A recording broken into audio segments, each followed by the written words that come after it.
قربانی کا جانور کتنے دن پہلے لے لینا چاہیے، یہ بھی بہت اہم مسئلہ ہے۔ تو آپ لوگ اس ویڈیو کو ضرور دیکھیے اور اس ویڈیو کو زیادہ سے زیادہ شیئر کریں۔ تو آئیے آپ لوگ کو ویڈیو دکھاتے ہیں۔ قربانی کا جانور کتنے دن پہلے لائیں؟ قربانی کے جانور کو عید سے کتنے دن پہلے لانا افضل ہے؟ نیز کیا جانوروں کو ٹہلانا اور اس سے کھیلنا جائز ہے؟ بنت طالب کراچی سے۔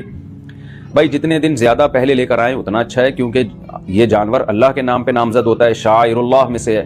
قرآن کہتا ہے وَمَن يُعَظِّمْ شَعَائِرَ اللَّهِ، جو اللہ کے شاعر کی تعظیم کرے گا تو یہ دل کے تقوی کی علامت ہے، اس لیے شاعر اللہ میں سے ہے یہ قربانی کا جانور بھی، اور مسلمانوں کا ایک تہوار ہے، اسلام کا ایک اظہار ہے، تو اس لیے جتنے دن پہلے لے کر آئیں گے اتنا ثواب زیادہ ہوگا۔ لیکن ظاہر ہے شہری علاقوں میں لوگوں کے لیے صفائی کے مسائل ہوتے ہیں، تو اس لیے لوگ آخری دنوں میں لا رہے ہوتے ہیں، لیکن پہلے لائیں گے تو ثواب زیادہ ہوگا۔ اللہ سے پوری امید ہے اس کو کھلانے کا پلانے کا ثواب ملے گا۔ باقی جانور کو ٹہلائیں، کیوں نہیں ٹہلائیں بھائی، گھمائیں پھرائیں اس کو، کھیلنا بھی جائز ہے جانور سے۔